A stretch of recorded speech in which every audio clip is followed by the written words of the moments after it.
हम लोग हिस्ट्री पढ़ रहे थे तो उस समय हम लोग बैक की क्लास में सिंधु सभ्यता से जुड़ी हुई बातों को पढ़े हुए थे। ठीक है, तो एक प्रश्न हम जरा आप लोगों से पूछ लें कि बताइए कि सिंधु सभ्यता को और कौन सी सभ्यता कहा जाता है?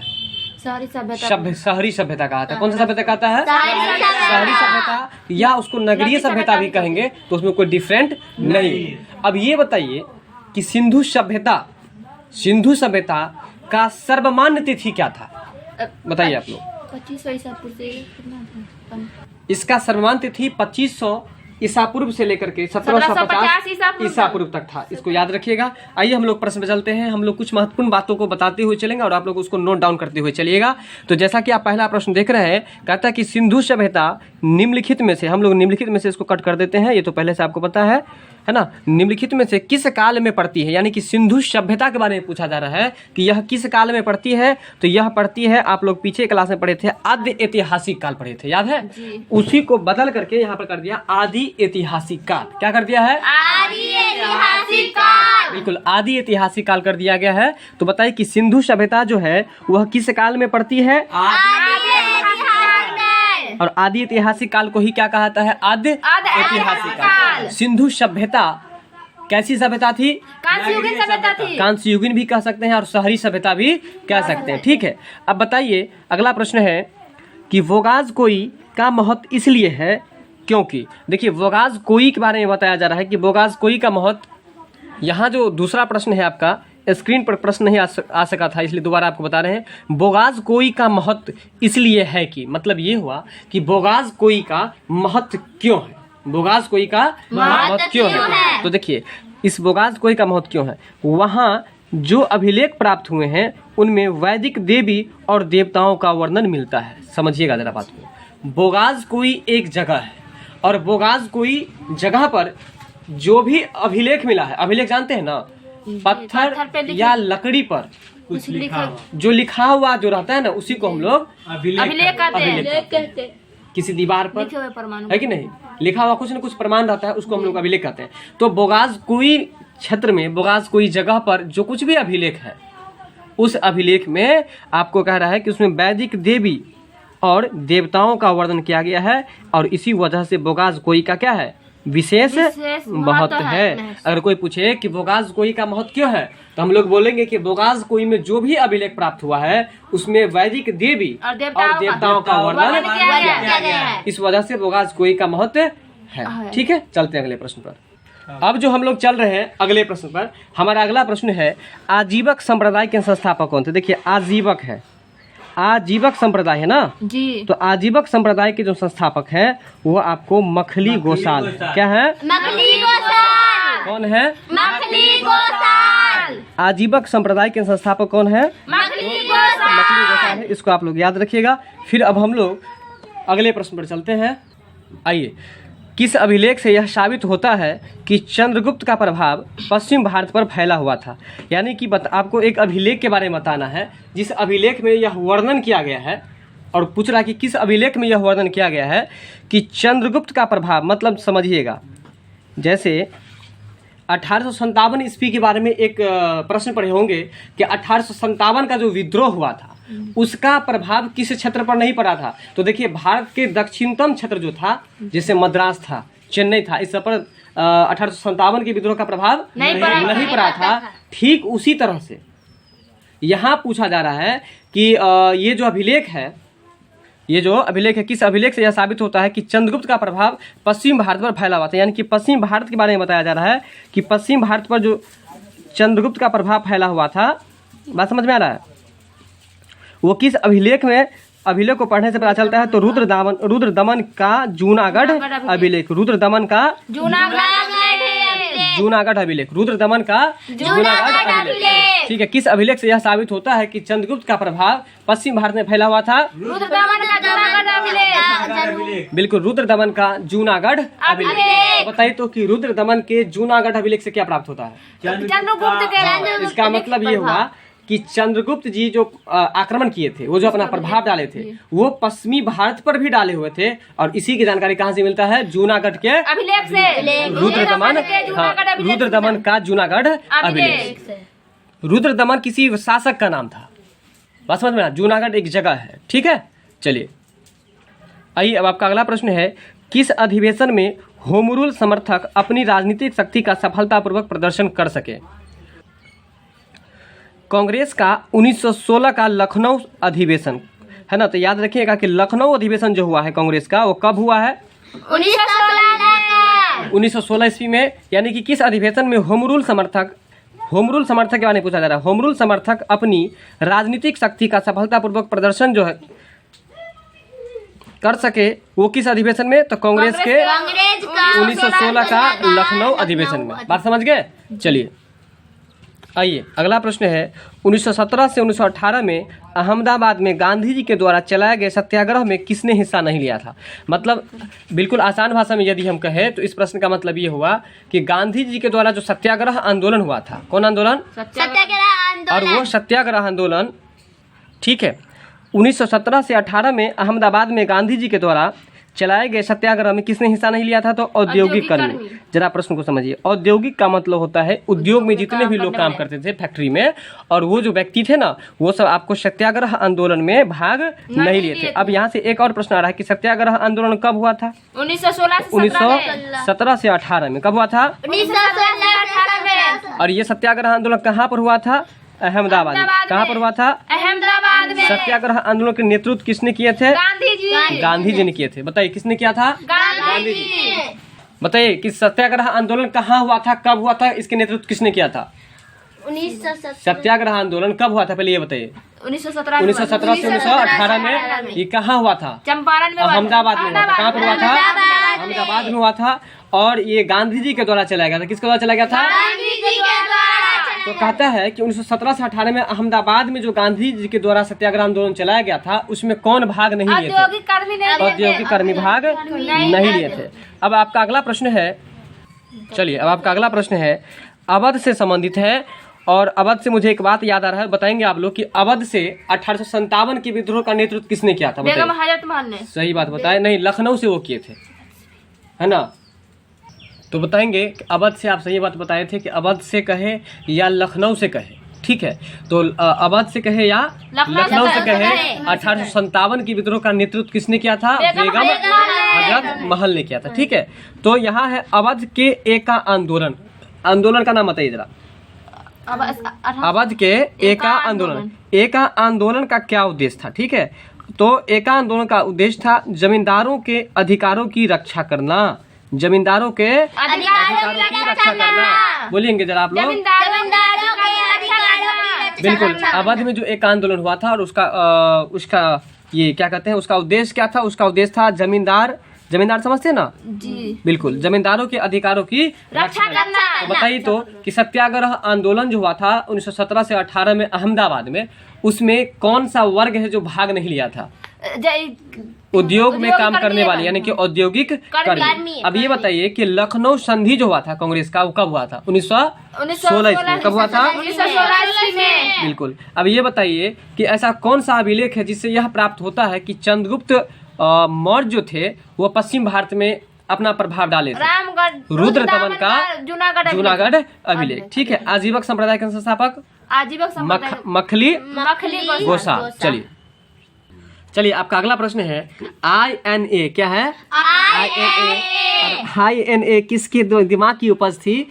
तो हम लोग सबसे पहले जानेंगे INA का फुल फॉर्म होता है इंडियन नेशनल आर्मी, जिसको हिंदी में हम लोग कहते हैं आजाद हिंद फौज। क्या कहते हैं? आजाद हिंद फौज। याद रखिए INA का फुल फॉर्म क्या होता है? Indian national army. INA का फुल फॉर्म क्या होता है? Indian national army. Indian national army, जिसको हिंदी में कहते हैं आजाद हिंद फौज। और ये जो INA है किसके दिमाग की उपज थी? तो यह आप इसकी स्थापना जो है डॉक्टर मोहन सिंह ने किया, या कैप्टन मोहन सिंह भी कहीं कहीं पर आपको रहेगा, तो घबराना नहीं है, इसका आंसर वही होगा, ठीक है। INA का फुल फॉर्म क्या? INA का फुल फॉर्म पहले बताइए आप लोग। INA का फुल फॉर्म बताइए। Indian national army. Indian national army का हिंदी क्या होता है? आजाद हिंद फौज। और ये आजाद हिंद फौज की अगर स्थापना की बात करें तो इसकी स्थापना कौन किए हैं? डॉक्टर मोहन सिंह ने किए हैं। कौन किए हैं? चलिए फिर से एक प्रश्न अब उभर कर आया है गांधी जी से संबंधित, कि गांधी जी का चंपारण सत्याग्रह किससे जुड़ा हुआ है? तो आपको बताना है कि गांधी जी का जो चंपारण सत्याग्रह था वो किससे जुड़ा हुआ है? तीन कठिया से। किससे जुड़ा हुआ है? तीन कठिया प्रणाली से जुड़ा हुआ है। बात समझ में आ रहा है? गांधी जी, अच्छा यहाँ एक प्रश्न और सीखने को मिल रहा है कि सबसे पहले चंपारण सत्याग्रह जो हुआ था ये आपको चंपारण जिले में हुआ था, और यह आंदोलन कब हुआ था? 1917 में हुआ था। चंपारण आंदोलन के या चंपारण सत्याग्रह के नेतृत्वकर्ता कौन थे? नेतृत्व करने वाले महात्मा गांधी थे। तो बताइए कि चंपारण सत्याग्रह जो हुआ था उसका नेतृत्व किसने? महात्मा गांधी ने किया था। और वह किससे जुड़ा हुआ था, किससे संबंधित था? तीन कठिया प्रणाली से। या अगर ऑप्शन में नील की खेती रहे तो आप नील की खेती भी लगा सकते हैं। बात समझ गए? अगला प्रश्न है आपका, मुंगेर का बढ़िया टाल विरोध है ना, बढ़िया टाल विरोध, इसको उच्चारण कीजिए। बढ़िया टाल विरोध है। कौन विरोध है? बढ़िया टाल विरोध। तो मुंगेर का बढ़िया टाल विद्रोह का उद्देश्य, विरोध का उद्देश्य क्या था? तो देखिए, बढ़िया टाल विरोध का उद्देश्य था आपको वकास्त भूमि की वापसी मांग। वकास्त भूमि की वापसी मांग, यानी कि मुंगेर का जो बढ़िया टाल विरोध था उसका उद्देश्य क्या था? तो वकास्त भूमि का वापसी मांग। बिल्कुल। अब आपका अगला प्रश्न है, बिहार बंगाल से पृथक कब हुआ? देखिए, बिहार जो है बंगाल से पृथक कब हुआ? पृथक मतलब क्या होता है? अलग। यानी कि बिहार जो है बंगाल से अलग कब हुआ? तो देखिए, बिहार बंगाल से आपको 12 में अलग हुआ, यानी कि 1912 में अलग हुआ। बिहार बंगाल से कब अलग हुआ है? 1912 में। बिहार बंगाल से कब अलग हुआ है? 1912 ईस्वी में अलग हुआ। ठीक है। अब आपका अगला प्रश्न है, पटना जो कि बिहार की राजधानी है, पटना उच्च न्यायालय यानी कि हाई कोर्ट की स्थापना कब हुई? देखिए, पटना उच्च न्यायालय की स्थापना 1916 ईस्वी में हुई है। कब हुई है? 1916 ईस्वी में। पटना उच्च न्यायालय की स्थापना कब हुई है? 1916 ईस्वी में हुई। ठीक है। अब आपका अगला प्रश्न है, लिखा है शाहतश। क्या लिखा हुआ है? शाहतश विश्व का सबसे सुंदर, गर्म और हल्का ऊन माना जाता है। याद रखिएगा, शाहतश जो है एक ऊन का प्रजाति है, ऊन का प्रकार है। ठीक है। शाहतश क्या है? एक ऊन का प्रजाति है। विश्व का सबसे सुंदर ऊन माना जाता है। याद रखिएगा, क्वेश्चन बहुत अच्छा है, मोस्ट भी आया है। विश्व का सबसे सुंदर ऊन या सबसे गर्म ऊन जो कहेगा तो शाहतश याद रखिएगा। और ये सबसे हल्का भी होता है, मतलब देखिए सबसे सुंदर भी होता है और सबसे हल्का भी होता है, गर्म भी होता है और सबसे हल्का भी होता है। कौन सा ऊन है बताइए तो? शाहतश। ये ऊन कहाँ पर पैदा होता है? उज्बेकिस्तान में। कहाँ पर पैदा होता है? उज्बेकिस्तान में। ठीक है। अगला है स्टार टीवी। स्टार टीवी का मालिक कौन है?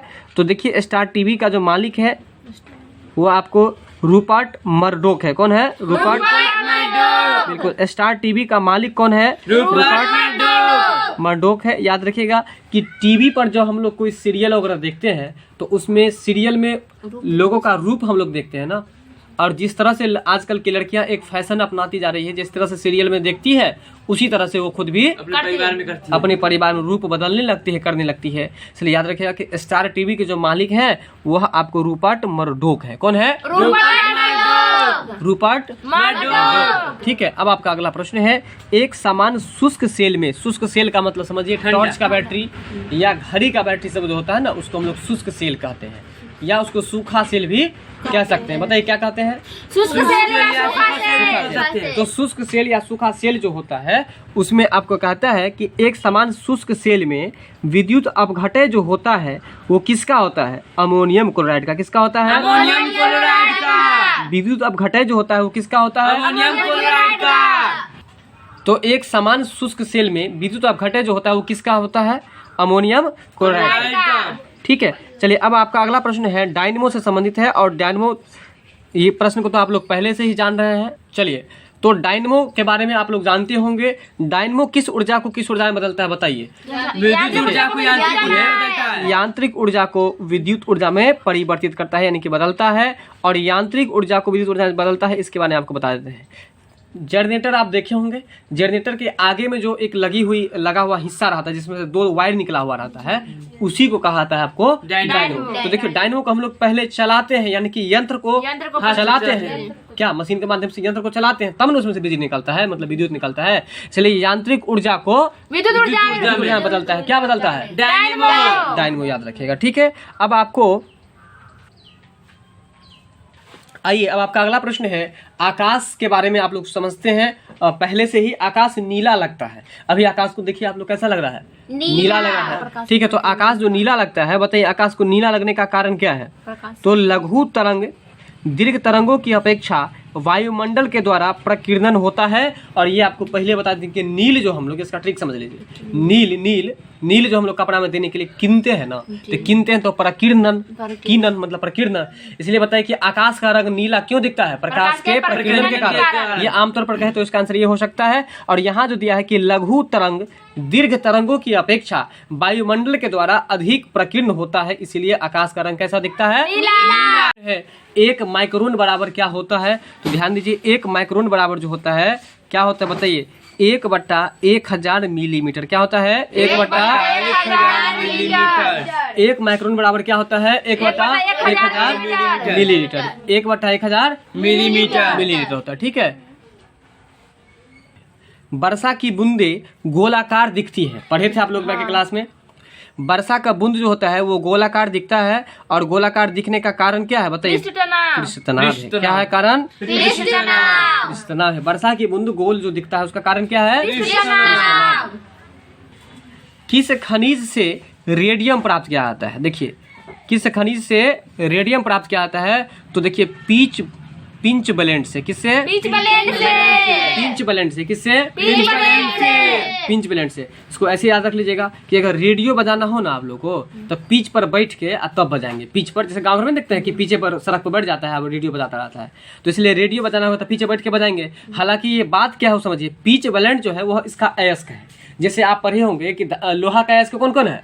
हेमेटाइट, मैग्नेटाइट, सिडेराइट, मैग्नेटाइट, ये सब लोहा का अयस्क है, ठीक है ना। तो कहने का मतलब वही है यहाँ पर कि पिच ब्लेंड जो है वह भी एक अयस्क है, और वह जो अयस्क है तो अयस्की में से शुद्ध निकाला जाता है।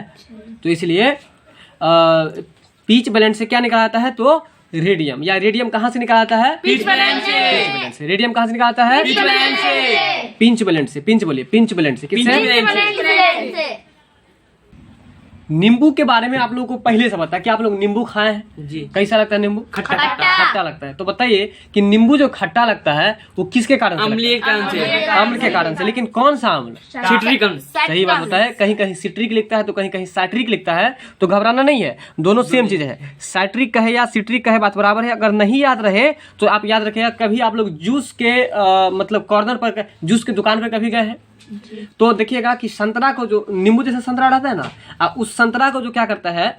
निचोड़ता है, मतलब पेरता जो है, तो अंत में क्या निकलता है?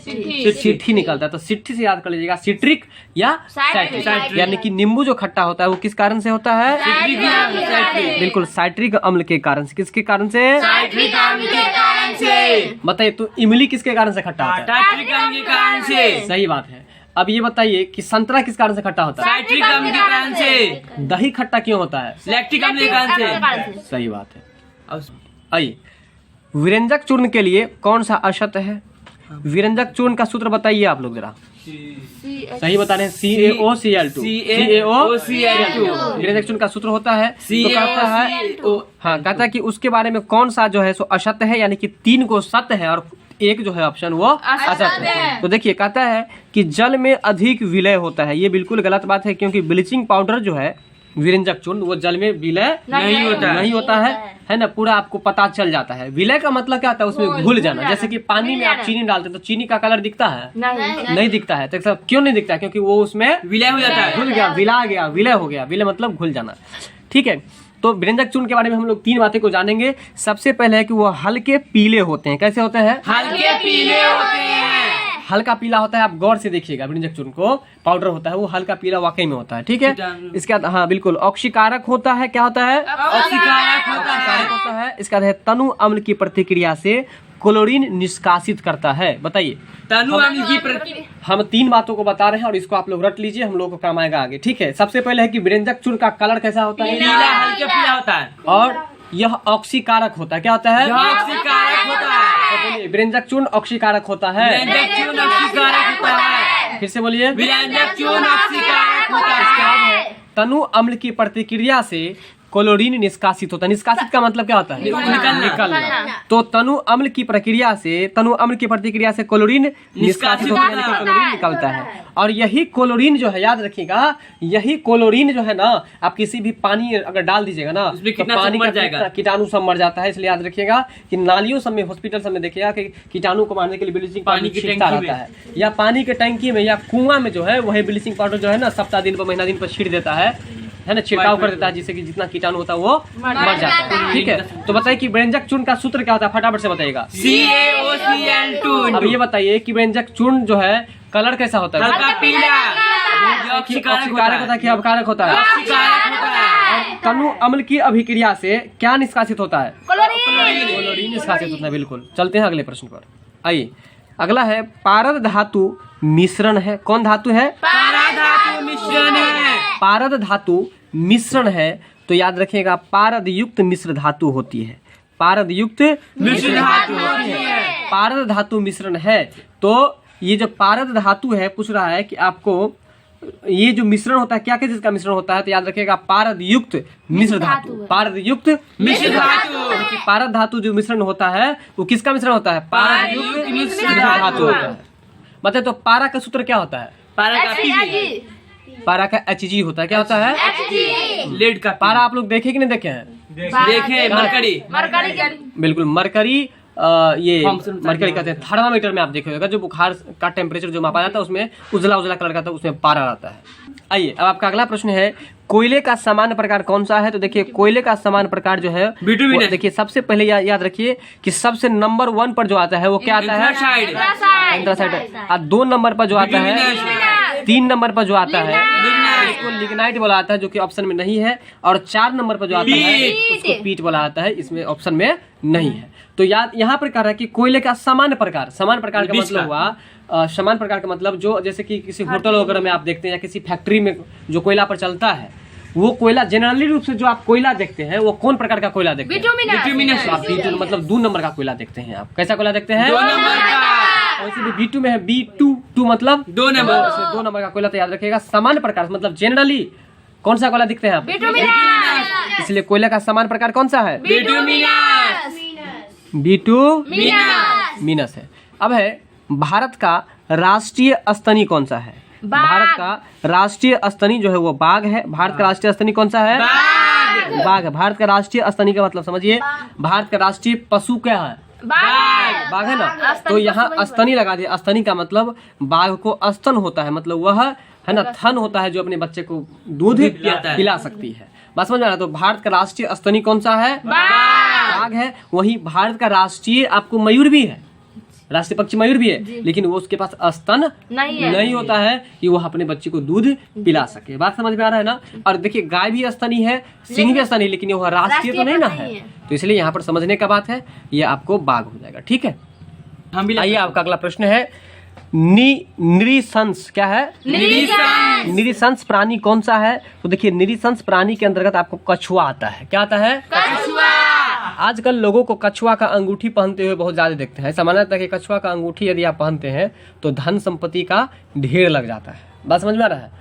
तो इसीलिए याद रखिएगा कि कछुआ का अंगूठी जो पहनने लगा है, कम जानने वाले लोग, कछुआ का अंगूठी पहनना सबके लिए जायज नहीं होता है। बात समझ में आ रहा है? तो लोगों को ज्ञान है नहीं, सब कछुआ का अंगूठी पहन लेता है। खैर जाने दीजिए। अगर संपत्ति ही लाना है तो मेहनत कीजिए, बिना मेहनत का कोई भी संपत्ति घर नहीं आ सकता है। निरीशंस प्राणी कौन सा है? तो निरीशंस प्राणी के अंतर्गत आपको कछुआ आता है। क्या है? कछुआ। तो बताइए कछुआ बच्चा देता है कि अंडा देता है? बच्चा देता है। अंडा देता है। याद रखिएगा कछुआ जो है अंडा देता है। ठीक है, आपका अगला प्रश्न है मधुमक्खी से संबंधित है। मधुमक्खी के कॉलोनी के सदस्य एक दूसरे को किस प्रकार से पहचानते हैं? गंध से। इसका मतलब समझिए, मधुमक्खी का छत्ता आप लोग देखे हैं जी। मधुमक्खी के छत्ता में जैसे कि आप मधुमक्खी हैं, ये मधुमक्खी है, ये मधुमक्खी है, और आप यदि कहीं भी रहिएगा तो आपके गंध से ये मधुमक्खी पकड़ लेगा आपको कि हमारा दोस्त यहाँ पर है। हमारा कोई न कोई सदस्य यहाँ पर है। तो बताइए एक दूसरे मक्खी को जो पकड़ता है, मतलब संपर्क जो बनता है उस सबको कैसे समझ आता है, क्या चीज गंध से। उसके गंध से समझ आता है। याद रखिएगा। मनुष्य का जीवन काल, मनुष्य के जीवन काल में कितने दांत 2 बार विकसित होते हैं? 20। अब जरा प्रश्न को यहाँ समझना है। 2 मतलब कहने का मतलब कि कौन कितना दांत है जो 2 बार आपको जन्म लेता है? बताइए। देखिए चौ जो होता है ना वो 2 बार निकलता है, याद रखिएगा। तो चौ होता क्या है वही बताइए। 4 को। मनुष्य के जीवन काल में मतलब मनुष्य जो पैदा लेते हैं उसके बाद जब तक वो जीवित रहते हैं तो कितने दांत हैं जो 2 बार आते हैं? बताइए कितने दांत हैं? तो 20 दांत है। तो इसलिए याद रखिएगा 2 बार आने का मतलब हुआ कि एक दांत जैसे आया, मतलब 20 दांत जो आता है ना वो 20वां दांत पहले क्या होता है? टूट जाता है और फिर दोबारा आता है। इसलिए याद रखिएगा जब ये टूट गया तो अस्थायी नहीं ना हुआ, नहीं अस्थायी दांत। और इसलिए याद रखिएगा यहाँ पर 2 बातें सीख लीजिए कि अस्थायी दांतों की संख्या कितनी होती है? 20 होती है। या उसी को घुमा दिया कि कितने दांत है जो जीवन में 2 बार आता है? 20। बात समझ गए? आधुनिक मनुष्य के हाल का पूर्वज क्या है? मतलब कहने का मतलब अभी जो वर्तमान में है ना मनुष्य को आप देख रहे हैं, इसके पूर्वज जो थे वनमानुष के रूप में थे ना, तो उसी को कहा जाता है कि पहले पूर्वज जो था हमारा वो आपको किसका प्रावर्तित रूप अभी हम लोग हैं? तो क्रो मग्न मानुष का। बोलिएगा क्रो। पहले के लोग जो थे ना वो अपने में मगन रहते थे ना जी। तो इसलिए याद रखिएगा कि क्रो मग्न मानुष, क्रो मग्न मानुष, यानी कि आधुनिक मनुष्य का जो हाल का पूर्वज है क्रो मग्न मानुष का। चलिए अब आपका अगला प्रश्न है 80% से अधिक सेल में पाया जाने वाला पदार्थ कौन सा है? मतलब 80% से अधिक सेल का मतलब होता है बैटरी, और बैटरी में जो पाया जाने वाला पदार्थ है वह आपको क्या है? तो ये जल है। लेकिन यहाँ पर ये देखिए ये सेल, यहाँ भी ये सेल और सेल का मतलब 2 बात होता है। हम आपको बैटरी यहाँ पर बोले ना जो कि गलत है। सेल मतलब बैटरी भी होता है और सेल मतलब कोशिका भी होता है। ठीक है, कोशिका। तो कोश कहता है, यहाँ प्रश्न कह रहा है कि कोशिका जो है हम लोगों का, उस कोशिका में 80% से अधिक क्या होता है? जल होता है। बताए थे ना कल, इनको बताए थे कि आपके शरीर में जल पाया जाता है कि नहीं जल पाया जाता है? बताए थे ना। तो जल जो पाया जाता है तो याद रखिए कि हमारी कोशिका में 80% से अधिक क्या पाया जाता है? जल पाया जाता है। इसको याद रखिएगा। और जल का सूत्र बताइए आप। H2O होगा। ठीक है, चलिए। संसार का सबसे बड़ा पुष्प का मतलब क्या होता है? फूल। संसार का सबसे बड़ा फूल जो है वो कौन सा है? रफलेसिया, है ना। क्या होता है? रफलेसिया। देखिए जो सबसे बड़ा होगा, मान लीजिए इतना बड़ा होगा कि उस फूल का हम मॉले नहीं बना सकते हैं, तो वो रफ फूल हो जाएगा ना हम लोगों के लिए। नहीं बुझे? बात नहीं समझे मेरा? समझ गए। कोई ऐसा काम जो जिसका कोई अर्थ ही नहीं हो तो आपके लिए कौन सा काम हुआ? रफ काम हुआ। ठीक है, रफ कॉपी जैसे होता है उसको कोई काम नहीं कर सकते हैं, काट कूट कर सकते हैं कुछ हो। इसलिए संसार का सबसे बड़ा पुष्प कौन सा है? रफलेसिया। अगला प्रश्न है तना। तना समझते हैं कि नहीं आप लोग? जी डाल। बिल्कुल, पेड़ का जो डाल होता है उसको तना हम कह सकते हैं। तना कटा आम तौर से किसके प्रवर्धन के लिए प्रयोग किया जाता है? आपको पता है कि गन्ना जो आप बोते हैं, गन्ना जो रोपते हैं तो कैसे रोपते हैं? काट कर। क्या उसमें बीज होता है? नहीं। तो क्या करते हैं? गन्ना को ही काट के बोलते आप उसको काटते हैं, तो जो काटते हैं उसको क्या कहते हैं? तना कहते हैं। क्या कहते हैं? तना। वही प्रश्न पूछ रहा है कि तना कटा आमतौर पर। आमतौर का मतलब हुआ सामान्य तौर पर। आमतौर का मतलब क्या हुआ? सामान्य तौर पर। तना को काट करके उसको बोते हैं और उसका प्रवर्धन होता है। तो ये जो प्रवर्धन होता है वो कौन सा मतलब फसल के रखते हैं, उस तरह से हम तना को काट काट के रोपते हैं गन्ना को। गन्ना को। बताइए कि कौन सा गन्ना के लिए सबसे अधिक क्या जरूरत है? जल। उसमें जल रहना जरूरत है। और ये भी बताइए कि गन्ना कितने दिनों में पूरा होता है? 1 वर्ष पर। 1 वर्ष में होता है। ठीक है, अब यहाँ प्रश्न है मटर जो पौधा है, तो मटर का जो हम लोग पौधा खाते हैं उसको क्या बना के खाते हैं? साग। इसलिए मटर पौधा है क्या? तो साग है। क्या है? साग जो है ना, मैं तो साग यहाँ पर, तो इसको याद रखिएगा, वही साग वाला बात है। ठीक है, तो बताइए कि मेंडल ने किस पौधे का प्रयोग किया? आइए आपका अगला प्रश्न है सर्वप्राचीन का मतलब सबसे प्राचीन सेल समूह की आयु आंकी जाती है। ये बात आप लोगों को पता है, इंटरमीडिएट का ये प्रश्न है कि जैसे मान के चलिए ये वस्तु है, ये टेबल है, जैसे कि कोई लोहा है और लोहा मिट्टी में गड़ा हुआ निकला, बहुत दिन के बाद वो निकला है। आप उसकी आयु ज्ञात कर सकते हैं कि यह कितना वर्ष और पुराना है। तो वो जो आप किसके माध्यम से? तो कार्बन सी पद्धति, जिसको हम लोग यूरेनियम डंटिंग विधि भी कहते हैं। तो या कार्बन 14 विधि भी कहते कहते हैं। हैं। तो कहने का मतलब यह है कि सर्वप्राचीन सेल समूह की आयु जो ज्ञात की जाती है, सेल समूह की जो आयु ज्ञात की जाती है वो किसके माध्यम से? यूरेनियम देखिए, डेंटल से। यूरेनियम लैड विधि से। चलिए, तो सर्वप्राचीन सेल समूह के आयु जो ज्ञात की जाती है वो किसके माध्यम से ज्ञात की जाती है? बोलिएगा, यूरेनियम लैड विधि से। किससे? अगला प्रश्न है आपका, मृदा संरक्षण वह प्रक्रम है, मृदा संरक्षण वह प्रक्रम है जिसमें मृदा को नुकसान से सुरक्षित किया जाता है। मतलब मृदा मतलब क्या होता है? मिट्टी। और मिट्टी को नुकसान नहीं होने के कारण से हम लोग उसको मृदा को क्या करते हैं? संरक्षण करते हैं। तो मृदा संरक्षण एक ऐसा प्रक्रम है जिसमें मृदा को नुकसान से सुरक्षित रखा जा सकता है। बात समझ गए? फिर से समझिए, मृदा संरक्षण एक प्रक्रिया है। प्रक्रम का मतलब क्या होता है? प्रक्रिया। और ऐसी प्रक्रिया है जिसमें मृदा मतलब मिट्टी को नुकसान होने से बचाया जा सकता है। अब आपका अगला प्रश्न है, और ये प्रश्न आपको पहले से ही आता है। मौना लोआ, ये प्रश्न आपको पहले से आता है। मौना लोआ उदाहरण है, किसका उदाहरण? तो सक्रिय ज्वालामुखी का। मौना लोआ जो है वो किसका उदाहरण है? सक्रिय ज्वालामुखी का। सक्रिय ज्वालामुखी का उदाहरण। मौना लोआ जो है वो किसका उदाहरण है? सक्रिय ज्वालामुखी का। ज्वालामुखी का। ठीक है, आइए अब आपका अगला प्रश्न है, अवसादी सेलों के लिए, किसके लिए? अवसादी सेलों के लिए। अवसादी सेलों के लिए निम्नलिखित में से कौन सा कथन सत्य है? तो देखिए, सत्य यह है कि ये सेले क्रिस्टलीय होते हैं। तो कौन सा सेले क्रिस्टलीय होते हैं? तो अवसादी सेले। याद रखिएगा कि अवसादी सेले जो होते हैं वो क्रिस्टलीय होते हैं। क्या होते हैं? इसको रटना पड़ेगा। बोलिए, अवसादी सेले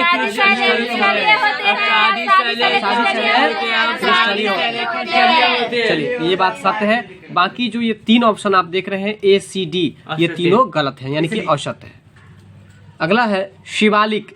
शिवालिक सेल समूह के दक्षिण में भामर क्षेत्र का जो उदाहरण है, किस क्षेत्र का उदाहरण है? भामर क्षेत्र का जो उदाहरण है वो गिरिपद स्थिति का। किसका उदाहरण है? गिरिपद स्थिति का। गिरिपद स्थिति का। ठीक है, शिवालिक सेल समूह के दक्षिण में भामर क्षेत्र, कौन सा क्षेत्र है? भामर क्षेत्र जो उदाहरण है वह गिरिपद स्थिति का। किसका उदाहरण है? गिरिपद स्थिति का। गिरिपद स्थिति का उदाहरण है। ठीक है, 39 नंबर जो प्रश्न है इसको देखिए। प्रश्न बहुत अच्छा है लेकिन इसका आंसर ही सॉर्ट आउट कर दिया है। ठीक है, लेकिन हम आपको इसका आंसर बता देंगे। तो भारत कहता है कि विस्तृत है। विस्तृत का मतलब फैला हुआ होना। भारत जो है विस्तृत मतलब फैला हुआ होना मतलब वो कहाँ से कहाँ फैला हुआ है। तो याद रखिएगा कि भारत जो है इसमें इनमें से कोई नहीं इसका आंसर दिया, लेकिन हम आपको बता देते हैं 8 डिग्री 4 मिनट से लेकर के 37 डिग्री 6 मिनट उत्तरी अक्षांश, जो कि आप लोग पहले के क्लास में पढ़ चुके हैं। ये पढ़े हैं कि नहीं पढ़े? बताइए आप लोग। Yes sir. तो बोलेंगे 8 डिग्री 4 मिनट से 37 डिग्री 6 मिनट तक। 8 डिग्री 4 मिनट से 37 डिग्री 6 मिनट। और ये किस अक्षांश में है? उत्तरी अक्षांश। अब पूरा बोलिए तो। 8 डिग्री 4 मिनट से लेकर 37 डिग्री 6 मिनट तक उत्तरी अक्षांश। फिर से बोलिए तो। 8 डिग्री 4 मिनट से लेकर 37 डिग्री 6 मिनट तक उत्तरी अक्षांश। ये याद हुआ। अब देखिए दूसरा है 68 डिग्री 7 मिनट से 97 डिग्री 25 मिनट। 68 डिग्री 7 मिनट से 68 डिग्री 7 मिनट से 95 degree 97 degree 25 minute. 97 degree 25 minute पूर्वी देशांतर। पूर्वी देशांतर। इतना में आपको भारत जो है सो फैला हुआ है। ठीक है, चलते हम लोग अगले प्रश्न। आइए अब आपका अगला प्रश्न है, भारतीय मानसून मौसमी विस्थापन से इंगित है, जिसका कारण क्या है? तो भारतीय मानसून जो है मौसमी विस्थापन से इंगित है। इसका कारण है स्थल और समुद्र का विभेदी तापमान। क्या कारण है? स्थल समुद्र का विभेदी तापमान। विभेदी तापमान। अब आपका अगला प्रश्न है, तिब्बत में मानसरोवर झील। अब यहाँ पर एक प्रश्न सीखने को मिला कि मानसरोवर झील कहाँ पर है? तिब्बत में है। और मानसरोवर झील के पास जिस नदी का स्रोत है वह कौन सी नदी है? तो याद रखिएगा कि मानसरोवर झील जो है वहां से कौन कौन सी नदी निकलती है। झील आप लोग देखें कि नहीं, ये पहले बताइए। पहाड़ के नीचे से जो पहाड़ पर से जो पानी नीचे से, ये पहाड़ है ना, और उस पर से जो पानी नीचे गिरेगा ना, उसी को हम लोग झरना कहते हैं। वो झरना है, लेकिन हम झील बताते हैं। जैसे कि मान लीजिए ये एरिया है और इस एरिया में जैसे नदी में होता है ना कि नदी में सालों भर पानी चलती है, यह नदी की विशेषता है। लेकिन झील में पानी मौसम के अनुकूल खत्म हो जाता है। तभी तो आप एक कहानी पढ़ी होगा बगुला और कछुआ का। जब कछुआ और बगुला में मित्रता था तो बगुला कहा कि चलो दोस्त तुमको ले चलते हैं, हम दूसरे जगह पर ले चलते हैं जहाँ पर पानी है। कछुआ को दिक्कत हो रहा था, कछुआ कैसे चल के जाएगा दूर, तो बगुला कहा कि चलो हम ले चलते हैं तुमको। तो कछुआ कहा कि एक डंडा दिया, बोला कि देखिए दो बगुला बोला कि हम एक इधर से पकड़ते हैं, किधर से पकड़ते हैं। कछुआ बोला तुम ऐसे पकड़े रहना उसको लोल से। हाँ, पहले बोला कि तुम बोलना मत कुछ, हम जो उड़ के जाएंगे तो तुम बीच में बोलना कुछ मत। लेकिन वही हुआ, उसका उल्टा किया कछुआ। बगुला लेकर के दोनों उड़ रहा था, इधर से दोनों उड़ रहा था, बीच में कछुआ बोल दिया, जैसे ही बोला धाम से नीचे गिर गया। तो कहने का मतलब यह है कि झील जो होता है ना, झील याद रखिएगा, झील की या नदी की विशेषता है कि झील का पानी सूख जाता है लेकिन नदी का पानी कभी भी नहीं सूखता है। चाहे कम हो जाए मंजूर है, लेकिन सूखता कभी भी नहीं है नदी का पानी। तो इसलिए ये जो बता रहे थे कि झील जो होता है कि आपको कुछ क्षेत्रों में पानी उसमें आपको दिखाई पड़ेगा और वो समय आने पर वो सूख भी जाता है, ठीक है ना। लेकिन नदी में तो अथाह दूरी में भी रहता है आपको, और नदी का पानी हमेशा चलमान रहता है। नदी का पानी हमेशा चलमान भी रहता है और कभी सूखता भी नहीं, ये भी याद रखिएगा। तो झील के बारे में समझ गए, कछुआ और सारस का कहानी भी समझ गए, मतलब बगुला का। तो अब ये बता दीजिए फटाफट से कि मानसरोवर झील कहाँ है? तिब्बत में है। तो कहता है कि तिब्बत में जो मानसरोवर झील है वहां से कौन कौन सी नदी निकलती है? तो याद रखिए ब्रह्मपुत्र, सतलज, सिंधु। बताइए कौन कौन सा है? ये तीनों नदी कहाँ से निकलती है? मानसरोवर झील के पास से, जो कि कहाँ पर है? तिब्बत में। आपका अगला प्रश्न है, हिमालय में हिम रेखा निम्न के बीच होती है। मतलब हिमालय में हिम रेखा जो है आपको किसके बीच में होती है? देखिए हिमालय में हिम रेखा आपको 4500 से 6000 मीटर पश्चिम में, किसके बीच में है? 4500 से 6000 मीटर पश्चिम में। हिमालय में हिम रेखा जो होती है कहाँ पर होती है? 4500 से 6000 मीटर पश्चिम में। अगला प्रश्न है, भारत जो है सर्वश्रेष्ठ उत्पादक या उपभोक्ता है। अब समझिए, उत्पादक का मतलब क्या होता है? उत्पादन करने वाला, और उपभोक्ता मतलब उपयोग करने वाला। मतलब भारतवासी जो है ना, उत्पादन भी ऐसा कौन सा चीज़ है जो उत्पादन भी अधिक करता है और यूज भी वो अधिक करता है? तो बताइए कौन सा चीज़ है? चाय। हम लोग चाय पीते हैं, सुबह उठते हैं, टॉयलेट जाने से पहले ही बिस्तर पर क्या पीते हैं? चाय। फिर टॉयलेट से आए, मुँह हाथ फ्रेश किए, फिर चाय। बात समझ में आ रहा है? खाना नहीं खाए फिर चाय, रात हुआ शाम हुआ फिर चाय। तो हम लोग सबसे ज्यादा क्या उत्पादन करते हैं और क्या यूज करते हैं? चाय पत्ती का यूज करते हैं, जिसको चाय कहते हैं। भारत सर्वश्रेष्ठ उत्पादक है, यानी कि सबसे ज्यादा उत्पादक है चाय का। कहाँ पर चाय का उत्पादन होता है भारत में? असम में। कहाँ पर? असम में भी होता है ना, और सिलीगुड़ी में भी होता है। बात समझ रहे हैं? सिक्किम में भी होता है। ठीक। आपका अगला प्रश्न है, हाल ही में भाजपा को अंग्रेजी में हम लोग बीजेपी कहते हैं। क्या कहते हैं? बीजेपी। भाजपा ने बिहार के कितने गांवों में सेवा दिवस मेरा बूथ कोरोना मुक्त करने की घोषणा की है? तो 20,000। कितना बूथ है? 20,000। कितने गांवों में सेवा दिवस मेरा बूथ कोरोना मुक्त? बोलिएगा। सेवा दिवस मेरा बूथ कोरोना मुक्त। इतना ही बात बोलिए, मेरा बूथ कोरोना मुक्त। ये जो है आपको कितने गांव में मनाया गया? तो 20,000 गाँव में। कितने गाँव में? 20,000 गाँव में। अगला प्रश्न है, भारत का प्रथम उर्वरक संयंत्र कहाँ लगा था? देखिए भारत का प्रथम उर्वरक संयंत्र जो है यह आपको सिंदरी में लगा था। कहाँ पर लगा था? सिंदरी में। भारत का प्रथम उर्वरक संयंत्र कहाँ पर लगा था? सिंदरी में लगा था। अगला प्रश्न है, ये आपको 46 नंबर जो प्रश्न है ये मैथमेटिक्स का प्रश्न है, इसलिए इसको हम लोग छोड़ के चलेंगे। हम केवल जीके और जीएस ही पढ़ाएंगे आपको, ठीक है। अब आपका अगला प्रश्न है, भारत का सबसे अधिक जनसंख्या वाला शहर कौन सा है? बताइए। सबसे अधिक जनसंख्या वाला शहर जो है वो कलकत्ता है। सही बात है, कोलकाता हम गए थे। जब कलकत्ता गए थे तो देखे थे कि जिस जगह पे अपने सब टॉयलेट भी नहीं करते हैं, जहाँ पर अपने सब कूड़ा कचरा फेंकते हैं ना, वैसी जगह पर कलकत्ता के लोग रहते हैं, सोते हैं। हम देखे थे कि अगर ऐसा घर है ना तो इसके बीच में यहाँ पर पिलर के माध्यम से यहाँ पर एगो ये रख देता था, मतलब तख्ता वगैरह लगा दिया, चाहे ईंट से ही मतलब बना दिया छत टाइप पर, और इस नीचे भी आदमी सोता था या काम करता था और ऊपर में भी काम करता था। मतलब गैदरिंग बहुत ज्यादा, क्योंकि वहाँ पर जनसंख्या ज्यादा ज्यादा है। तो याद रखिएगा कि भारत के किस शहर में जनसंख्या सबसे अधिक है? कोलकाता और कोलकाता को गरीबों का नगर कहा जाता है, ये भी याद रखिएगा। कोई गरीब लोग भी रह सकता है कोलकाता में। 20-25 रुपये में बहुत जबरदस्त खाना खा लीजिएगा। हमको याद है कि हम 25 या 20 रुपया में दही, पूरी, सब्जी, जलेबी सब कुछ खा लिए थे। बात समझ में आ रहा है? बहुत अच्छा खाना सस्ता में मिल जाता है वहाँ पर। तो भारत का, हाँ बिल्कुल, कपड़ा भी वहाँ किलो के हिसाब से मिलता है, सस्ता मिलता है। भारत का सबसे अधिक जनसंख्या वाला शहर कौन सा है? कोलकाता। कलकत्ता किस राज्य की राजधानी है? कोलकाता पश्चिम बंगाल की। किसकी राजधानी है? पश्चिम बंगाल की। साफ रातें, मतलब समझ में आया? जिस रात में कोहरा नहीं लगा हो, जिस रात में कुहासा नहीं लगा हो, मेघ नहीं लगा हो, उसको कौन सा रात कहेंगे? साफ रातें। बिल्कुल। साफ रातें मेघीय रातों की अपेक्षा अधिक ठंडी होती है। साफ रातें मेघीय रातों की अपेक्षा अधिक ठंडी होती है, मतलब जिस रात में मेघ लगा हुआ रहता है बहुत गर्मी आता है, उस समय आपको गर्मी महसूस होता है। लेकिन वही अगर साफ रात जिस दिन होता है उस दिन आपको ठंडा अधिक लगता है। किसके कारण? तो विकिरण के कारण। किसके कारण? विकिरण के कारण। आइए, निम्नलिखित औद्योगिक कस्बों में, कस्बा का मतलब क्या होता है? बताइए। बस्ती होता है। बस्ती। तो निम्नलिखित औद्योगिक कस्बों में कौन सा छोटा नागपुर के पठार पर स्थित है? छोटा नागपुर के पठार पर स्थित है तो रांची, मतलब ये समझिएगा कि रांची राज्य जो है ना, रांची जो राजधानी है झारखंड की, वह आपको किस पठार पर है? छोटा नागपुर पठार पर। आप लोग क्वेश्चन पढ़े होंगे। कौन सा क्वेश्चन पढ़े बताइए? आप लोग कहानी पढ़े ना, हुंडरू का जलप्रपात। हुंडरू का जो झरना है वही वाला उसी से रिलेटेड है।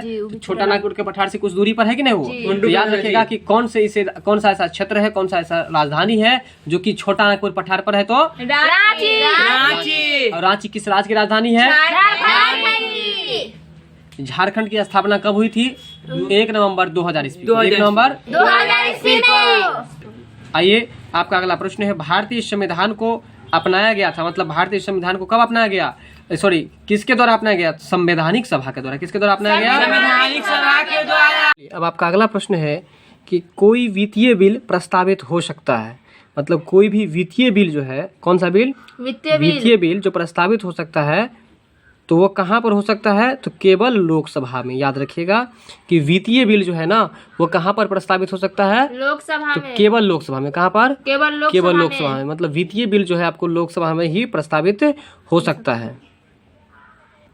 इसके बाद है आपको पंचायती राज विषय है। कहता है कि पंचायती राज एक विषय है, तो किस सूची का विषय है? तो राज्य की सूची पर है ना। पंचायती राज जो है वो किस सूची का विषय है? राज्य की सूची पर। पंचायती राज विषय है किसका? राज्य की सूची का। ठीक है। यहाँ है न्यायिक पुनर्विलोकन, है ना। न्यायिक पुनर्विलोकन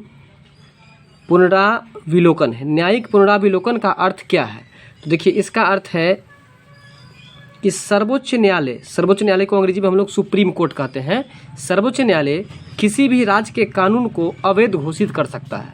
मतलब न्यायिक पुनरावलोकन का अर्थ है, क्या अर्थ है? मतलब न्याय के क्षेत्र में अवलोकन, जो पुनर्अवलोकन करेगा तो उसमें क्या है कि आपको सर्वोच्च न्यायालय किसी भी राज्य के कानून को क्या कर सकता है? अवैध घोषित कर सकता है। अवैध का मतलब होता है इनवैलिड, मतलब जो कानून जो है सर्वोच्च न्यायालय को लगेगा कि ये गलत है लोगों के लिए, तो उसको वो क्या कर सकता है? अवैध घोषित कर सकता है। अगला है, एक कल्याणकारी राज्य के निर्देशक आदर्श वर्णित है। कहता है कि एक कल्याणकारी राज्य के निर्देशक आदर्श वर्णित है, तो राज्य के नीति निर्देशक तत्वों में। कहाँ पर वर्णित है? तो देखिए, यहाँ पर ये चीज याद रखना है कि एक कल्याणकारी राज्य के निर्देशक आदर्श वर्णित है। कहाँ पर? तो राज्य के नीति निर्देशक तत्वों में वर्णित है। इसके बाद आपका अगला प्रश्न है, लोकसभा के स्पीकर का निर्वाचन। किसका निर्वाचन है? लोकसभा के स्पीकर, जिसको हम स्पीकर को हिंदी में अध्यक्ष कहते हैं। क्या कहते हैं? अध्यक्ष कहते हैं। कहता है कि लोकसभा के स्पीकर का निर्वाचन होता है किसके द्वारा? तो लोकसभा के सभी सदस्यों के द्वारा। लोकसभा के स्पीकर का जो निर्वाचन होता है किसके द्वारा होता है? लोकसभा के सभी सदस्यों के द्वारा होता है। अब आपका अगला प्रश्न है, भारत में किसी भी सदन का सदस्य हुए बिना कोई व्यक्ति कब तक मंत्री पद पर आसीन रह सकता है? जरा प्रश्न को समझिएगा। कहता है कि भारत में किसी भी सदन का सदस्य, अगर कोई व्यक्ति है जो भारत में किसी भी सदन का सदस्य नहीं है। सदन दो प्रकार के होते हैं, निम्न सदन और उच्च सदन, लोकसभा और राज्यसभा। ठीक है। तो कहता है कि कोई व्यक्ति है जो किसी भी सदन का सदस्य नहीं है, तो कोई भी व्यक्ति कब तक मंत्री पद पर आसीन रह सकता है? तो अधिकतम 6 महीने तक। अगर कोई व्यक्ति किसी भी सदन से जुड़ा हुआ रहेगा तो 6 महीने से ज़्यादा समय तक के लिए रह सकता है। लेकिन जब कोई भी व्यक्ति सदन का सदस्य नहीं है तो वह मंत्री के पद पर कब तक रह सकता है? 6 महीना तक। अधिकतम 6 महीना तक। कब तक? अधिकतम 6 महीना तक। आगे है भारत का प्रजातंत्र। प्रजातंत्र को अंग्रेजी में क्या कहते हैं? डेमोक्रेसी। क्या कहते हैं? डेमोक्रेसी। भारत का प्रजातंत्र किस तथ्य पर आधारित है? तो याद रखिएगा कि भारत का जो प्रजातंत्र जो है वह आपको जनता को सरकारों को चुनने और बदलने का अधिकार प्राप्त है। कहता है कि भारत का प्रजातंत्र इस तथ्य पर आधारित है कि जनता को सरकारों को चुनने का भी अधिकार है और बदलने का भी अधिकार है। देखिए जैसे ही प्रजातंत्र है, जिसको अंग्रेजी में हम लोग डेमोक्रेसी कहते हैं, तो प्रजातंत्र में प्रजा मतलब जनता होता है, मतलब जनता जिसको चाहे चुन सकता है, जिसको चाहे बदल सकता है, ये अधिकार प्राप्त है। वही बात पूछ रहा था यहाँ पर कि भारत का जो प्रजातंत्र है वो किस तथ्य पर आधारित है? तो जनता को सरकारों को चुनने का भी अधिकार है और बदलने का भी अधिकार है। इसी बातों पर आधारित है। क्या आधारित है? प्रजातंत्र। प्रजातंत्र को अंग्रेजी में क्या कहते हैं? डेमोक्रेसी। डेमोक्रेसी। अब आपका अगला प्रश्न है साइकिल गर्ल के नाम से मशहूर, किस गर्ल के नाम से मशहूर? साइकिल गर्ल के नाम से मशहूर ज्योति के पिता, किसके पिता हैं? ज्योति के पिता का हाल ही में देहांत हुआ है, वो किस जिले की रहने वाली थी? बताइए। साइकिल गर्ल के नाम से वो जानी जाती है और वह किस जिले के रहने वाली थी? तो वह आपको दरभंगा जिले की रहने वाली थी। किस जिले की रहने वाली थी? दरभंगा जिले की। बताइए कि साइकिल, ऐसा सोच लीजिए कि साइकिल से हम कहाँ जाएंगे? दरभंगा। इसलिए साइकिल गर्ल के नाम से जो जानी जाती है उस लड़की का क्या नाम है? ज्योति नाम है। क्या नाम है? ज्योति। और साइकिल गर्ल से जानी जाने वाली जो है वो लड़की, उसके पिता का देहांत जो हुआ है कि वो फिलहाल में ही हुआ है और वो कहाँ की रहने वाली है? दरभंगा जिला की। दरभंगा किस राज्य का जिला है? बिहार राज्य का जिला है। अगला है भारत में नियोजित अर्थव्यवस्था आधारित है। भारत में जो है नियोजित अर्थव्यवस्था किस पर आधारित है? तो मिश्रित अर्थव्यवस्था पर। किस पर आधारित है? मिश्रित अर्थव्यवस्था पर। भारत में नियोजित अर्थव्यवस्था जो है वो किस पर आधारित है? मिश्रित अर्थव्यवस्था पर आधारित। अगर कोई पूछे कि भारत में कैसी अर्थव्यवस्था है? मिश्रित है। आपका अगला प्रश्न है कि भारत की उन्नति संतोषजनक रही है। मतलब भारत में जो प्रोग्रेस हुआ है, जितना होना चाहिए वो हुआ है। मतलब जितना, अब मान के चलिए कि आपको जितना खाने का मन है उतना खाइएगा तब ना संतोष होगा। तो वही बता रहा है कि भारत की जो उन्नति है वो संतोषजनक रही है। तो याद रखिएगा कुल राष्ट्रीय उत्पादन में बढ़ोतरी के संबंध में, मतलब किस क्षेत्र में संतोषजनक उन्नति हुई है? तो राष्ट्रीय उत्पादन में बढ़ोतरी के संबंध में। किसमें हुई है? राष्ट्रीय उत्पादन में बढ़ोतरी के संबंध में। ठीक है। अब आपका अगला प्रश्न है विभाजन के कारण, किसके कारण? विभाजन के कारण भारत का कौन सा उद्योग जो सबसे बुरी तरह से प्रभावित हुआ है? देखिए विभाजन के कारण कौन सा उद्योग है जो सबसे बुरी तरह से प्रभावित हुआ है? तो जूट और रुई उद्योग। जूट और रुई उद्योग जो है, जब अपने भारत का विभाजन हो गया, मतलब भारत देश से पाकिस्तान अलग हुआ ना, है ना, तो वही कहता है कि जब विभाजन हुआ तो विभाजन के कारण से कौन कौन सा ऐसा उद्योग है जिस पर कि भारी प्रभाव पड़ा? तो जूट उद्योग और रुई उद्योग। आपका अगला प्रश्न है 8वीं पंचवर्षीय योजना। बताइए कौन सा योजना है? 8वीं पंचवर्षीय योजना में किस बात पर जोर दी गई है या किस बात पर प्राथमिकता दी गई है? रोजगार बढ़ाने पर। किस पर? रोजगार बढ़ाने को। यानी कि ऐसा सोच लीजिए कि आप लोग 8वीं क्लास में पढ़ रहे हैं ना, तो 8वीं क्लास से ही अब सरकार क्या कर रहा है आपको कि रोजगार किस तरह से बच्चे को होगा, है ना, उसके लिए सोच रहा है। अगर नहीं याद है तो ऐसा सोचिए कि 8वीं पंचवर्षीय योजना में किस बात पर बल दिया गया था? रोजगार बढ़ाने पर। मतलब अभी आप 8वीं क्लास में पढ़ रहे हैं, मान के चलिए कोई बच्चा 8वीं क्लास में पढ़ रहा है, ठीक है, और सरकार अभी क्या कर रहा है? रोज का रोज आने के लिए बोल रहा है ना, इसलिए याद कर लीजिए रोज का रोज आने के लिए बोल रहा है। मतलब कि 8वीं पंचवर्षीय योजना में किस पर बल दिया गया है? रोजगार बढ़ाने पर। 8वीं क्लास में बच्चे जो पढ़ेगा ना उसको कहेगा रोज स्कूल आने के लिए, तो इसलिए रोज से याद कर लीजिएगा रोजगार। आपका अगला प्रश्न है भारत में किस उद्योग में सर्वाधिक लोग कार्यरत हैं? मतलब भारत के ऐसे कौन से उद्योग हैं जिसमें सबसे अधिक लोग कार्य कर रहे हैं? तो कपड़ा उद्योग। याद रखिएगा क से कार्य और क से कपड़ा उद्योग। यानी कि भारत के किस उद्योग में सर्वाधिक, मतलब सबसे अधिक लोग काम कर रहे हैं? तो कपड़ा उद्योग में। कपड़ा उद्योग में। किसमें? कपड़ा उद्योग में। आइए इसके बाद है बिहार में जंगल जो फैले हुए हैं वो कितने जंगल फैले हुए हैं? तो 31 लाख हेक्टेयर के क्षेत्रफल। मतलब बिहार में जंगल कितना है? 31 लाख हेक्टेयर के क्षेत्रफल पर क्षेत्रफल पर। बताइए 31 लाख हेक्टेयर के क्षेत्रफल पर। बिहार में जंगल कितना फैला हुआ है? 31 लाख हेक्टेयर के क्षेत्रफल पर, याद रखिएगा। आपका अगला प्रश्न है, बिहार में 15 जून को समाप्त हुए पंचायत प्रतिनिधियों के कार्यकाल के बाद अब पंचायत के कामकाज का संचालन किसके द्वारा किया जाता है? तो परामर्शदात्री समिति के द्वारा, है ना। कहता है कि बिहार में 15 जून को समाप्त हुए पंचायत प्रतिनिधि के कार्यकाल के बाद अब पंचायत के कामकाज का संचालन किसके द्वारा होता है? तो परामर्शदात्री समिति के द्वारा। किसके द्वारा? परामर्शदात्री समिति के द्वारा। आपका अगला प्रश्न है, सोमवार, मंगलवार और बुधवार का औसत तापमान 42 डिग्री सेल्सियस है।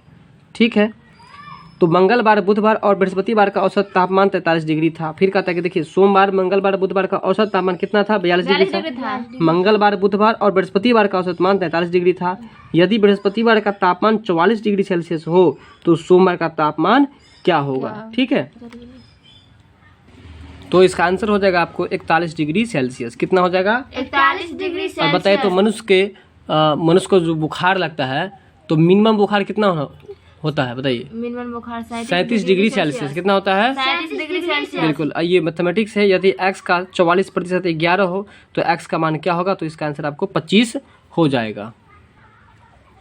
किस सुल्तान के काल में खालिसा भूमि अधिक पैमाने में विकसित हुई? याद रखिए, किस भूमि की बात हो रही है? खालिसा भूमि है ना। किस सुल्तान के काल में खालिसा भूमि अधिक पैमाने में विकसित हुई थी? तो अलाउद्दीन खिलजी। याद रखिएगा कि देखिए यहाँ अल्लाह है, यहाँ खल्ला है, याद कर लीजिए, अल्लाह तक खल्ला, यानी कि खालिसा भूमि अधिक विकसित जो हुई थी, अधिक पैमाने में जो विकसित हुई थी किसके काल में? अलाउद्दीन खिलजी के शासन काल में। आपका अगला प्रश्न है, बारहमासा की रचना किसने की? देखिए बारहमासा की रचना जो है मलिक मोहम्मद जायसी ने किया है। किसने किया है? मलिक मोहम्मद जायसी ने। हाँ, देखिए 12 को सोच लीजिए बहरा, अब बहरा रहने के लिए आपको कौन कहेगा?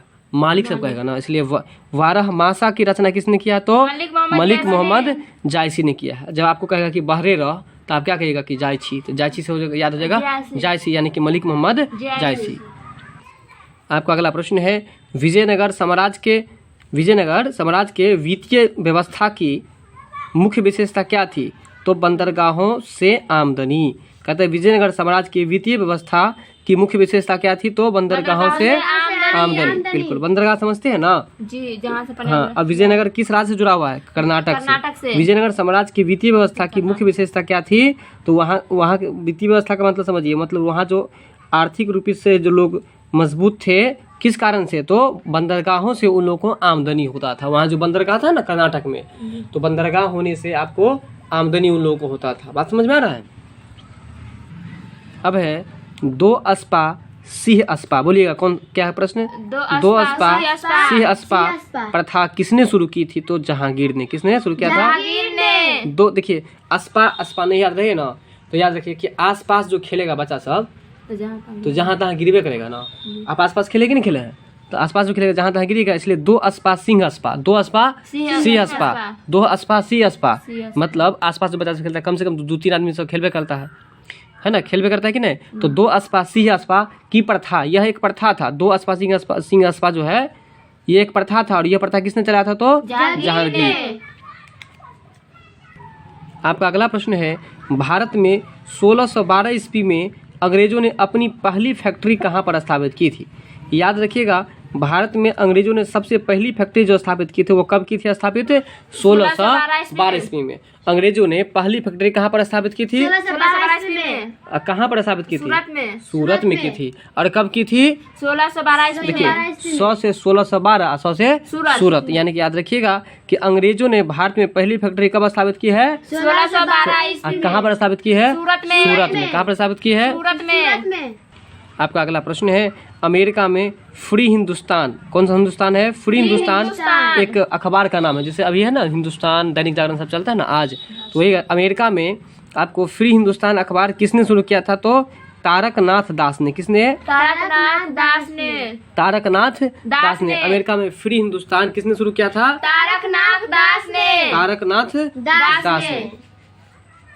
तो याद रखिएगा कि फ्री हिंदुस्तान अखबार किसने शुरू किया था? तारकनाथ दास ने। किसने शुरू किया था? तारकनाथ दास ने। अब आपका अगला प्रश्न है, दिल्ली से अमृतसर के लिए, किसके लिए? दिल्ली से अमृतसर के लिए अमृतसर के लिए 2 गाड़ियाँ एक ही दिन चली थी और एक चली है 10 बजे और एक चली है 11 बजे सुबह। क्रमशः 60 किलोमीटर और 75 किलोमीटर प्रति घंटा की चाल से ये चलती है। मतलब एक गाड़ी का चाल है आपको 60 किलोमीटर प्रति घंटा और एक गाड़ी का चाल है 75 किलोमीटर प्रति घंटा। दिल्ली से कितनी किलोमीटर दूरी पर दोनों गाड़ियाँ इकट्ठी होगी? इकट्ठी होने का मतलब क्या होता है? मतलब दोनों एक साथ कितने बजे हो जाएगी? तो इसका ट्रिक, ज़बरदस्त ट्रिक है, हम आपको बता देते हैं।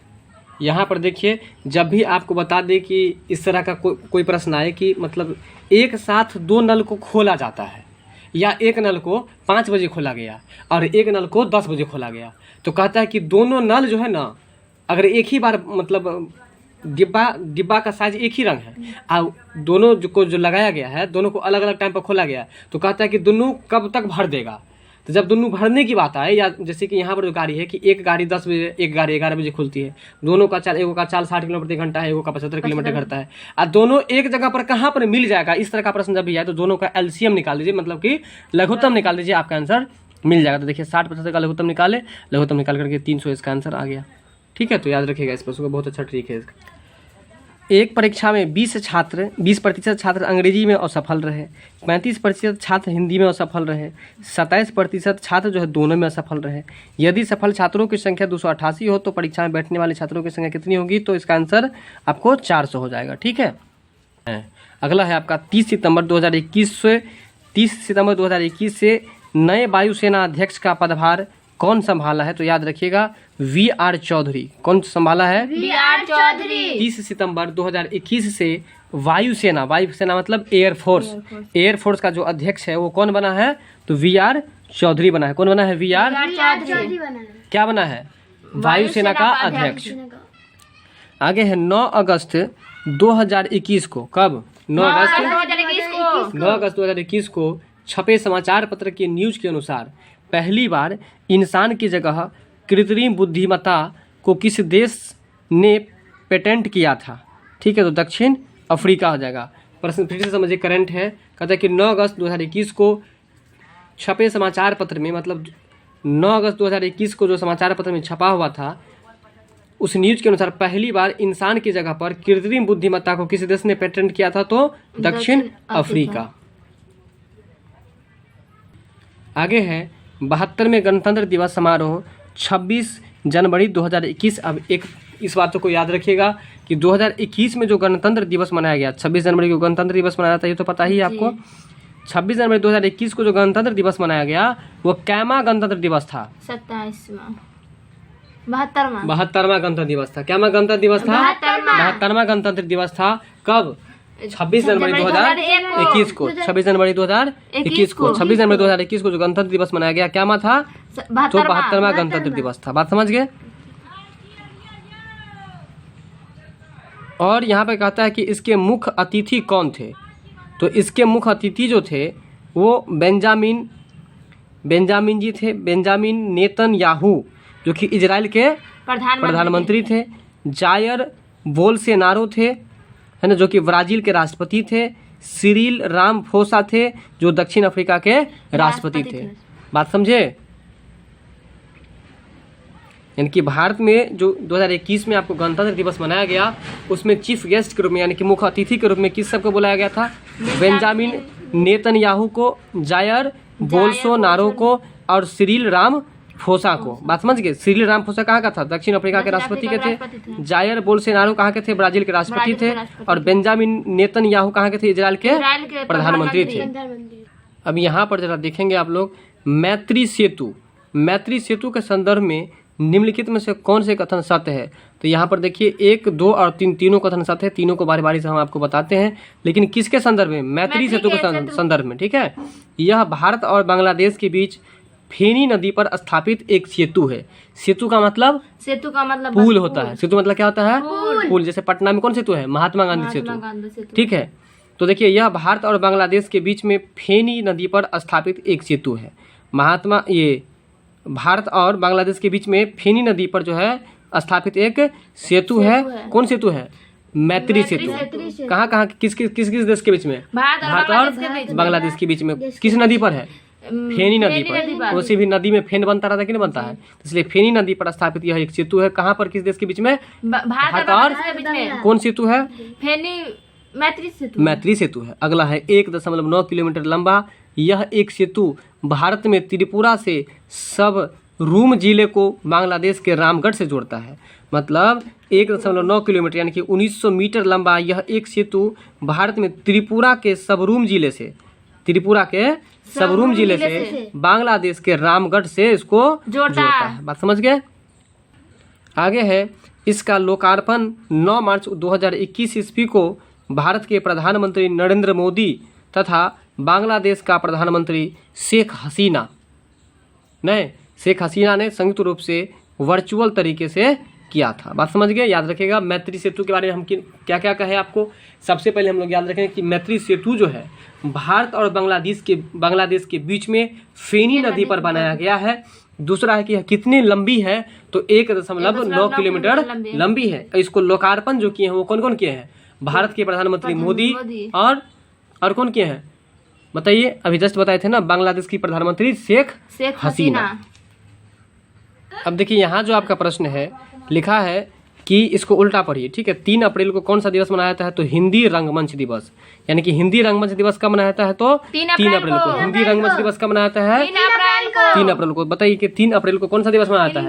हिंदी रंगमंच दिवस। 3 अप्रैल को कौन सा दिवस मनाया जाता है? हिंदी रंगमंच दिवस मनाया जाता है। वहीं अगर हम बात करें 7 अप्रैल को क्या मनाया जाता है? तो 7 अप्रैल को विश्व स्वास्थ्य दिवस मनाया जाता है ना। विश्व स्वास्थ्य दिवस। विश्व स्वास्थ्य दिवस कब मनाया जाता है? 7 अप्रैल को मनाया जाता है। आगे है 18 अप्रैल को विश्व विरासत दिवस मनाया जाता है। बताइए 18 अप्रैल को क्या मनाया जाता है? विश्व विरासत दिवस। विश्व विरासत दिवस कब मनाया जाता है? 18 अप्रैल को। इसके बाद है आपको 25 अप्रैल को विश्व मलेरिया दिवस मनाया जाता है। कब मनाया जाता है? विश्व मलेरिया दिवस। हाँ, ये तो बताएंगे आप लोग कि मलेरिया दिवस कब मनाया जाता है? 25 अप्रैल को। 25 अप्रैल को। स्वास्थ्य दिवस 7 अप्रैल को। स्वास्थ्य से 7 अप्रैल को मनाया जाता है। अब बताइए कि 3 अप्रैल को क्या मनाया जाता है? 3 अप्रैल को मनाया जाता है हिंदी रंगमंच दिवस। क्या मनाया जाता है? हिंदी रंगमंच दिवस मनाया जाता है। और 7 अप्रैल को स्वास्थ्य दिवस। और 18 अप्रैल को विश्व विरासत दिवस। 18 अप्रैल को क्या मनाया जाता है? विश्व विरासत दिवस मनाया जाता है। बात समझ गए? याद रखिएगा। देखिए यहाँ जो प्रश्न अभी है 81 नंबर, इसमें आपको पुस्तक का नाम दिया गया है और साथ में लेखक का नाम दिया गया है। क्या क्या दिया गया है बताइए? तो पुस्तक का नाम दिया गया है और लेखक का नाम दिया गया। लेखक का नाम दिया गया है। यहाँ पुस्तक का जो नाम है आई एम नो मसीहा।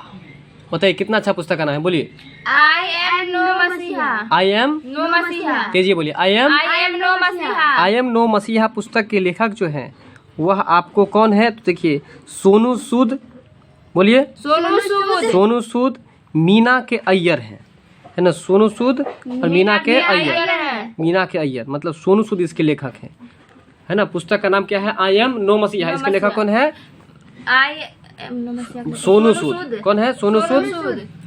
आगे है पंचफोरन मतलब पचफोरना जो कहते हैं आप लोग। पंचफोरन जो है उसके जो लेखक हैं डॉक्टर सूर्य नारायण पांडे। पंचफोरन के कौन है?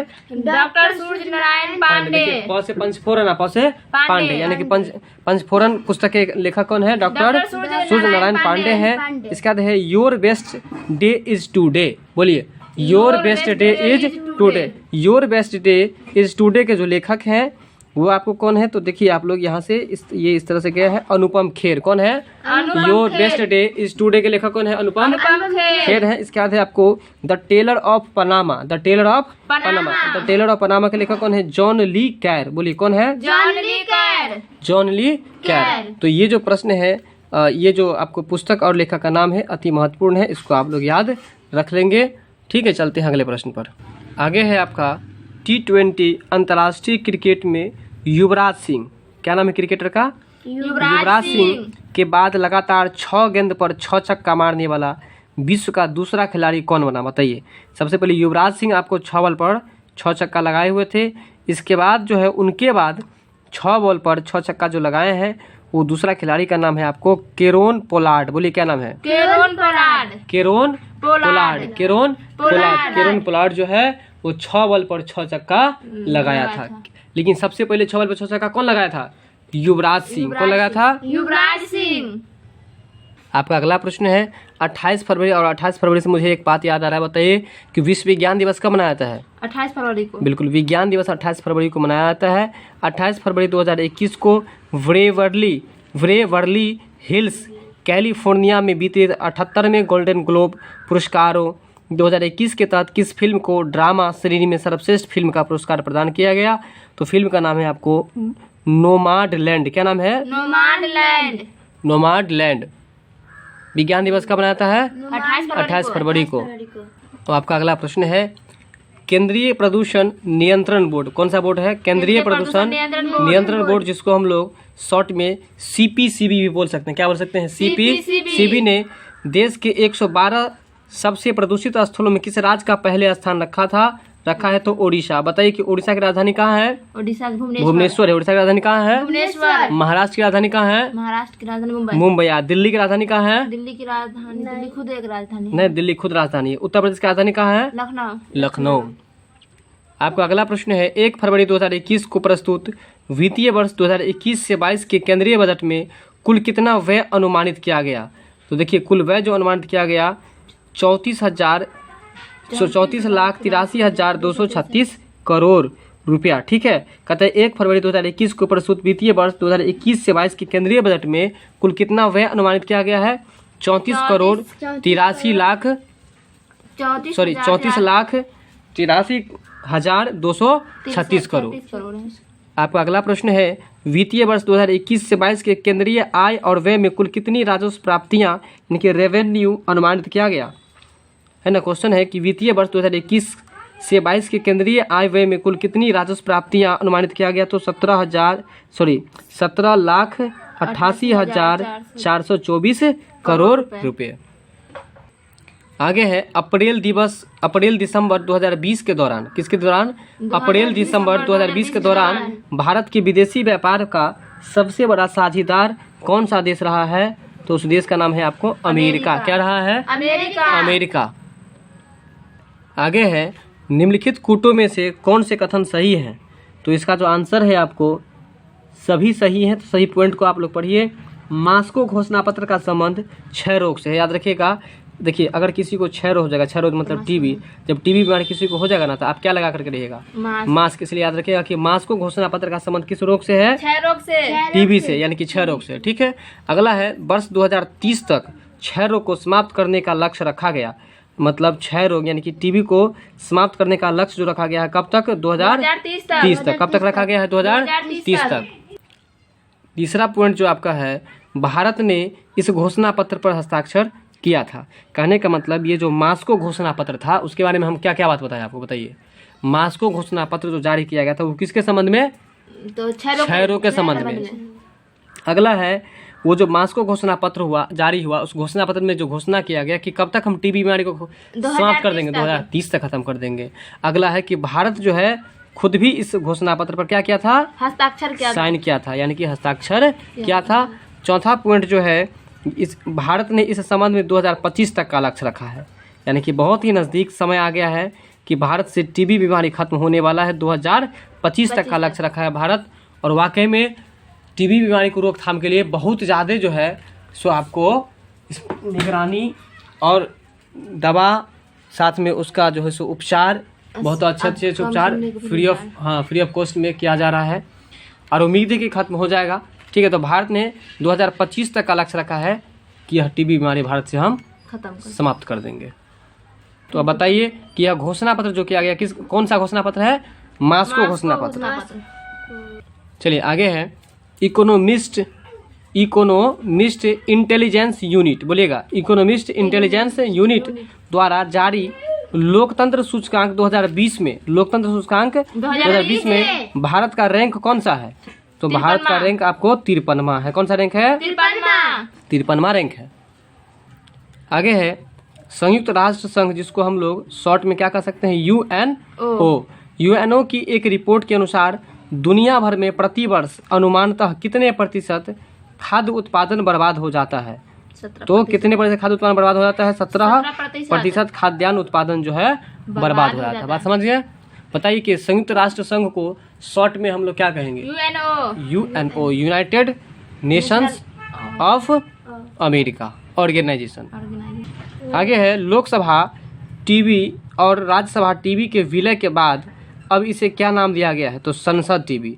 यानी कि लोकसभा टीवी और राज्यसभा टीवी के बाद जब ये खत्म हो गया, लोकसभा टीवी और राज्यसभा टीवी खत्म हो गया, तो इसको एक नया नाम दे दिया गया जिसका नाम है आपको संसद टीवी। और वैसे भी संसद के 2 सदन होते हैं, अभी जस्ट बताए थे, लोकसभा और राज्यसभा। तो वही बात है कि लोकसभा टीवी और राज्यसभा को हटा करके संसद टीवी उसको नाम दे दिया। बात समझ गए। आपका अगला प्रश्न है, निम्नलिखित को सुमेलित करना है तथा सही कूट अंकित कीजिए।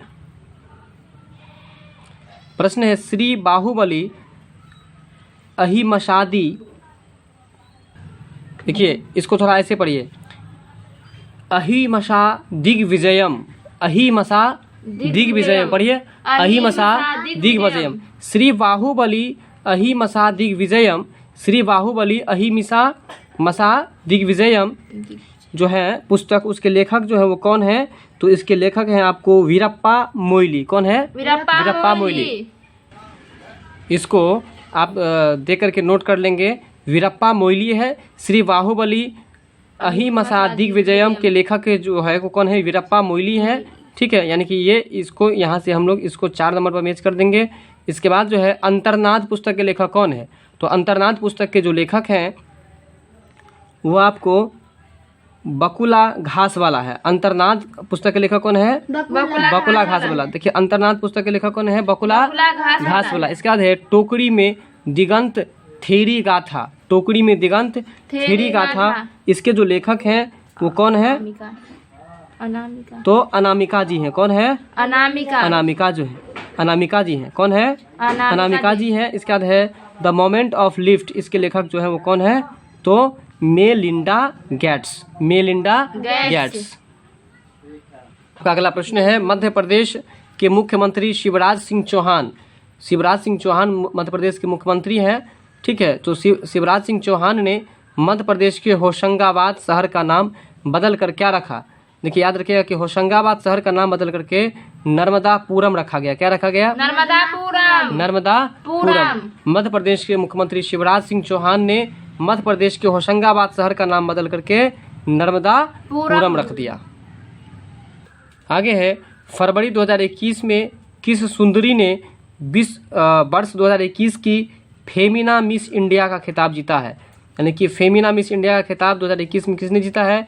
मनासा वाराणसी ने। किसने जीता है? मनासा वाराणसी ने। मनासा वाराणसी ने जीता है। कौन जीता है? मनासा वाराणसी ने जीता है। आगे है, 25 फरवरी 2021 को, कब? 25 फरवरी 2021 को निम्नलिखित में से किसे मध्य प्रदेश के सरकार द्वारा देशभक्ति के गीतों के लिए प्रसिद्ध कवि प्रदीप की स्मृति में स्थापित प्रतिष्ठित कवि प्रदीप सम्मान 2020 को सम्मानित किया गया है? तो डॉक्टर शिव ओम अंबर को। किसको? डॉक्टर शिव ओम अंबर को कवि प्रदीप की स्मृति में, मतलब उनके याद में स्थापित प्रतिष्ठित कवि प्रदीप को यह सम्मान दिया गया है। ठीक है, कवि प्रदीप सम्मान 2020 से सम्मानित किया गया किसको? तो डॉक्टर शिव ओम अंबर को।